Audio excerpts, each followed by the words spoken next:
mong alam mo sa sarili mo na Lord, may Sunday is for you, wala nang iba, binibigyan kita ng time, pagpapalain ka ng ating Panginoong Diyos. At last mo ay pagsiserve. Diba? Naalala ko po, lagi po sinasabi ng ating Pastor Romelan na once you meet ang isang tao, kailangan alam mo kung paano siya paglingkuran. Kahit in a simple way. Ayan na po ang ating daily routine para maging consistent po tayo. Ayan po ay basic lamang sa ating paglilingkod sa Panginoon. At meron pang mas deeper na ituturo ang ating Panginoong Diyos ngayong hapong ito. Amen? So I want to encourage you kung paano pa mas magiging consistent yung relasyon mo sa ating Panginoon. Amen? Meron po tayong pag-aaral and this story is all about kay Jonas. Alam ko po na alam na po natin ang kwento ng Jonas. Sabi dito, pero in this story po, it shows kung sino at ano talaga tayo sa Diyos. Amen? Marami po nagsasabi ang story ni Jonas. Ang natutunan nila, matigas ang ulo, hindi sumunod kay Lord. Ayan, pero alam niyo po, God gave me a new revelation from this story. And now, gusto ko po ma-encourage yung bawat isa. Ayan, nais ko pong hingin ang inyong mga tenga, inyong mga mata, inyong mga puso. Yan, focus po natin sa ating Panginoong Diyos. Amen? Yan, sabi rito, as having a consistency relationship to God, kahit ganito ang nararanasan mo, o nahihirapan ka sa buhay mo, at the end, kailangan mo maging consistent sa ating Panginoong Diyos. Especially, yung puso mo sa Panginoon. Amen? Kaya naman ngayon pa lang, i-observe mo na yung heart mo kay Lord. Lord, ano ba yung heart ko sa'yo? Ano ba yung laman nito? Ayan. So ngayon, ipinakita kung paano naging consistent si Lord kay Jonah. Kasi minsan, it's all about us. Amen? Pero this time, sasabihin ko sa'yo, ang consistent ng Panginoon sa buhay mo. Kung paano naging consistent ang Diyos sa buhay mo. At ganoon ang ginawa ng Diyos kay Jonah. Amen? Excited na ba tayong lahat? Amen? Amen? At talagang God is testing our consistency to Him. Amen? Talagang yung consistent mo, yung tuloy-tuloy mo na pag-attend ng church, yung tuloy-tuloy mo na paglilingkod sa Diyos, alam niyo ba nakikita ng Diyos yan? Amen? Sabihin mo nga, bago tayo mag-start sa ating story, pwede mo bang hawakan yung puso mo? Sabihin mo, Lord, I give you my heart. Yan, ipagkatiwala natin sa Panginoon sa hapon. Amen. Ayan, sige po, let's open our Bible. Meron po kayong Bible, meron po kayong electronic Bible, open po natin sa Jonah.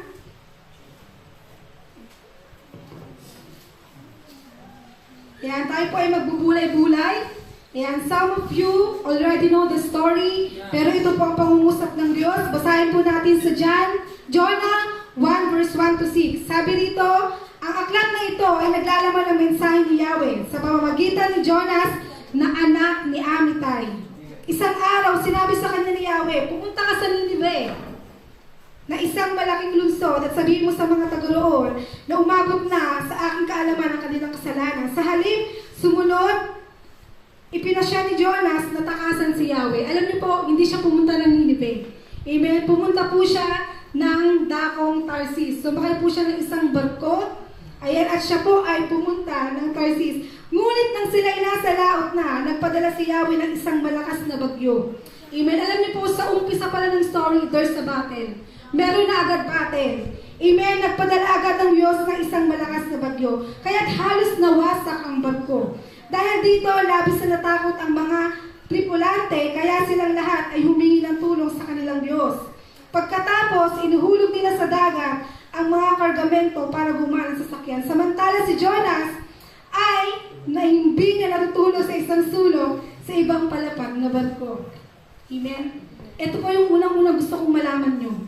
Gusto kong malaman mo na you are chosen and you are called by God. Amen? Huwag mo sasabihin na, Lord, di mo naman ako tinawag. Gusto ko lang umattend ng church. No. Basta naglingkod. Tutuloy-tuloy po natin. Sabi po sa Matthew 22:14, many are called, but few are chosen. Sino yun? Say amen. Amen. Ayan. Ang pangungusap po ng Diyos dito, sa Jonah verse 1 to 6, God speak out to you. Amen. Nagsasalita sa iyo ang Diyos.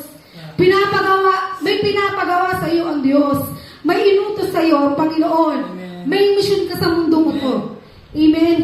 Inisip mo ba na, Lord, bakit ba ako nabuhay sa mundong ito? Para lang ba maglibang?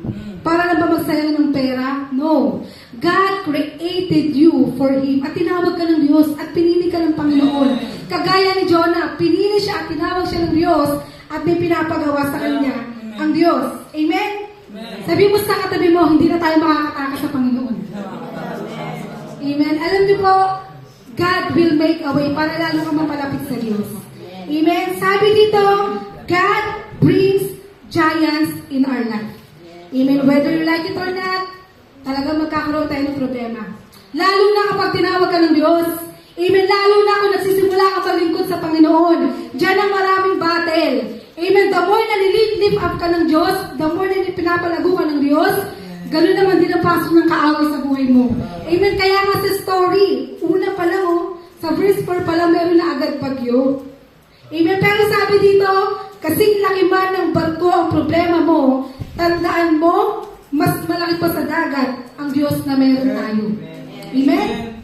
Kaya yung time na natutulog si Jonas, alam niyo po, may isang, ginising siya ng isang kapitan Diba? And that kapitan is like a pastor. Amen? Alam niyo po, totoo po yung mga narinig natin na testimony from camp. Mahalaga po ang pastor sa isang church. Amen? Hindi po makakatayo ang isang church kung wala mga pastor, wala mga miyembro, wala mga leaders. Amen? Totoo po yan. Pero, sabi rito, ang pastor daw po ay mouthpiece ng Diyos. Amen? Kaya naman, ini-encourage ka ng pastor mo, leader mo, minsan nanghihina ka, humingi ka ng help. Amen? Magsabi ka lang, one chat away, one call away. Amen? Sabi rito, kailangan gumising ka. Sabi mo sa katabi mo, wake up. Amen? Hindi na yung time na to na habang binabagyo ka, natutulog ka. Amen? Alam mo, there is a shaking in our life. Amen? At naniniwala ako sa shaking ng buhay natin, may babaguhin ang ating Diyos sa mga buhay natin. Amen? Pwede po ba natin palakpakan ng Diyos?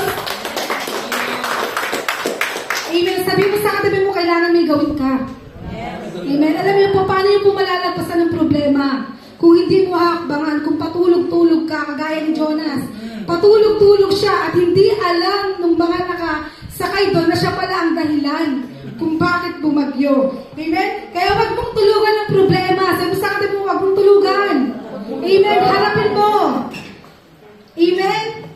Minsan po, sabi ko kanina, ginising ng kapitan si Jonas. Minsan po ang ating mga pastors ay nagiging instrumento ng Diyos. Amen? Para paalalahanan ka. Para gisingin ka. Para imulat ang puso mo. Ang mata mo sa katotohanan. Amen? Na kailangan mo ang Diyos. Amen? Ilang pa bang pastor ang kailangan mo para magpatuloy ka sa Diyos, kapatid? Amen? Kailangan isang pastor, dalawa, tatlo. Amen? Alam niyo po, mapalad tayo dahil meron tayong Pastora Melanie, Pastor John.